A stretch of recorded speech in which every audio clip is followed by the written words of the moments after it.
oceans and aquaculture. Again, there's a chapter coming up. We'll go into more depth about this. But how much fish is harvested, and what's the difference between aquaculture and wild. There's some aquaculture to replace wild fish. What's the cost or some of the issues around aquaculture? And to feed all the fish, farm-raised fish, what are they feeding those fish? So again, it's a very complicated system, and these are all factors that people are starting to look at. And I think, your customer base too is going to start to look at what they want to eat, how they want to eat, and then there's going to support businesses, bake shops, restaurants that thought about this and provide them healthy options.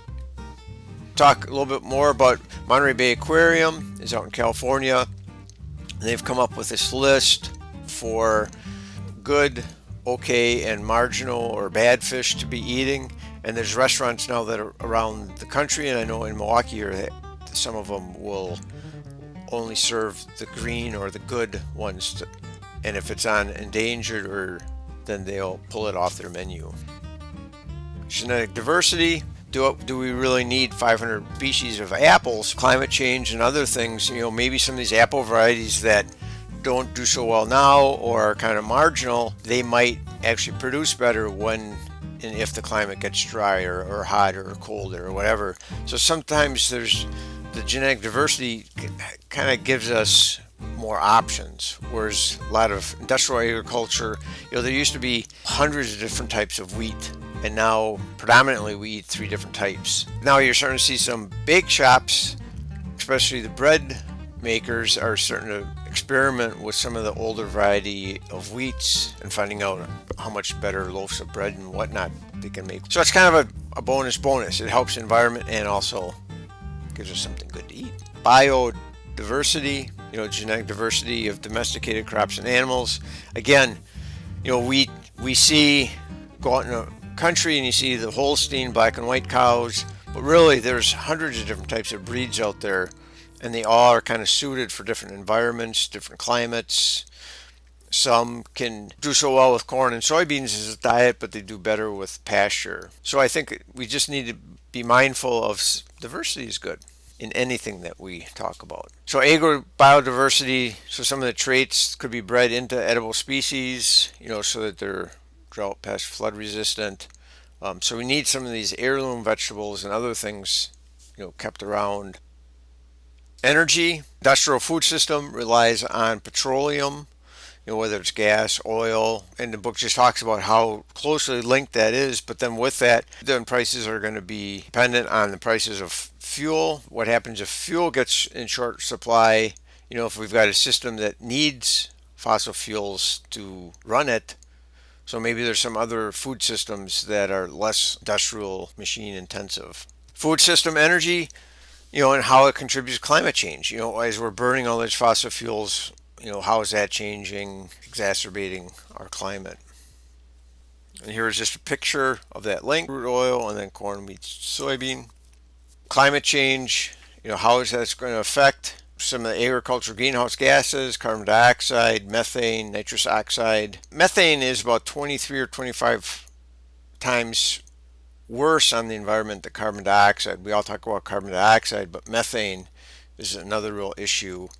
And some of the biggest sources of that is meat production, and dairy, 2 of the largest sources. Climate change impacts on food, crop production, fresh water availability, the ocean being acidified. So there's all these other things that we didn't realize as we started out down this road to an industrial food system, how it's going to is affecting planet, our earth, and our own health. How much CO2 is released in the production of some of these meats and other foods. And you can see lamb, beef, cheese, pork. So all your meats are up front. And this is another reason in a lot of countries people are looking towards more vegetarian type diets, because the CO2 emissions are so much lower. And nitrogen, farmers will cycle or rotate their crops. Soybeans and alfalfa will put nitrogen into the soil, especially soybeans. And corn extracts a lot of nitrogen, so they'll rotate their crops. But a lot of industrial farms will just go corn on top of corn and then just supplement with just nitrogen. But then there's other, nutrients that corn plant needs, and the soil slowly gets reduced in its quality. Talked a little bit about phosphorus. We're increasingly using it, but there's only a finite amount of it left on the earth. And then the agricultural runoff in the annual dead zone in the Gulf of Mexico. Nutrients are running off in the streams and rivers. It gets to the Gulf of Mexico. Small plants and animals feed off of that phosphorus and nitrogen. And then as they're feeding, they consume all the oxygen in the water. And then there's no oxygen left for other marine life, plants or animals. So roughly almost 6,000 square miles of the Gulf of Mexico is part of this dead zone where no marine life can really live because of agricultural runoff. And that's part of what we talked about earlier. Sometimes we don't see that direct connection as we're eating this food, how it's affecting 2, 3, 1,000 miles from us, but it is. Talks about erosion of agrobiodiversity. You want a nice diversity of your crops, different flavors. And I think there used to be hundreds of different types of asparagus, whereas today there's 2 types of asparagus we essentially eat. And same with breeds of animals. There used to be hundreds of different types of cow, dairy and beef breeds. Predominantly it's Angus and Holstein. Industrial food model wants everything to be consistent and the same. So if everyone's raising Holstein, cows, the milk's very similar.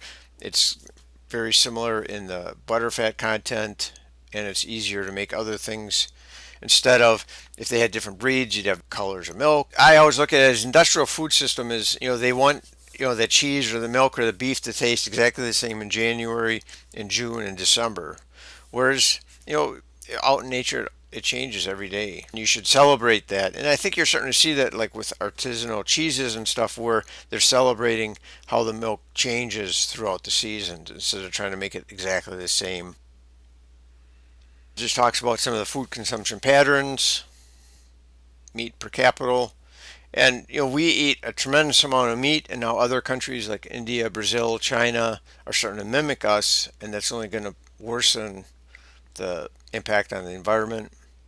And I talked about this last week. So you've got, grass-based versus CAFO. So instead of out on a nice pasture, you have all these animals forced in here or in cages. And then same with the beef or pork or other things.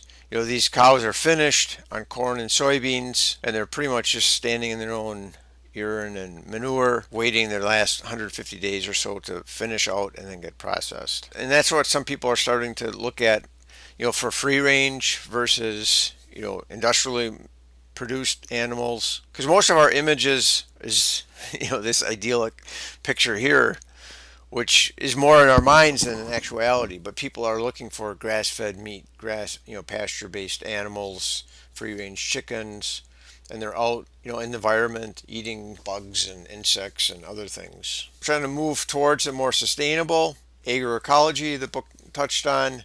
Some of the practices would include organic farming, polycultures, where instead of just corn and soybeans, you might have 10, 20, 100 different types of crops that you're growing.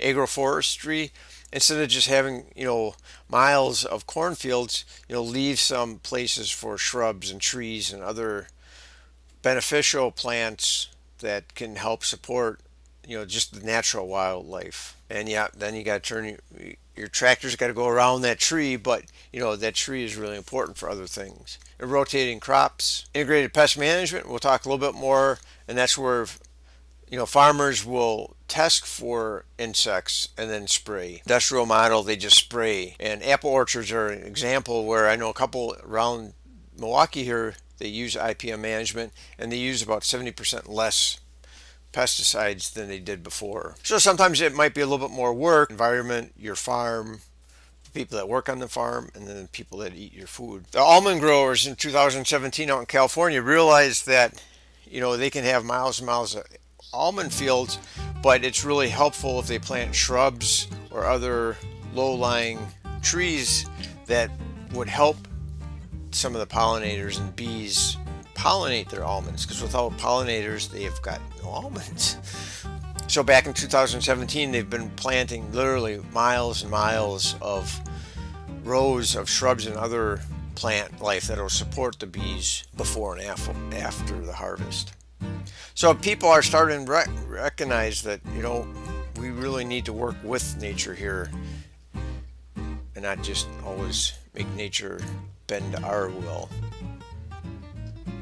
Some of the policies are starting to shift towards ecological practices. Trouble is you've got a lot of big business corporations that are trying to prevent it. You're starting to get more and more people, even on a voluntary basis. And sometimes, like with farmers, they might not be certified organic, but if they're, let me come on their fields, farms, and I can see what they're doing, I'll buy their food, even though it's not technically certified, but I know how and where it's grown. And maybe, in 3 to 5 years, they can make it certified organic. Greenwashing, I think that's an approach where a lot of companies are trying to pretend that they're green, but they're not. So just be careful of that. This is the last thing. A farmer's thoughts on defining sustainable farming. You can either, the guy said, where is he going? I don't know, ask the horse. Be drawn to wherever, or you can start making your own decisions. And I think that's the biggest thing with this class is just to be aware of all this. Start to make decisions for yourself, personally, for your family, and for the business where you work for places that are more sustainable, or create your own sustainable business. It's a bake shop or a restaurant. There's more and more people, consumers out there looking for and wanting to support this type of food system. And with that, I'll let you go on to the discussion questions by yourself. I'm sure you're done listening to me by now. Anyways, I hope this helped a little bit. So if you missed class, or if you just wanted a refresher before you take the quiz, this is a great way to do that. And that's it for now.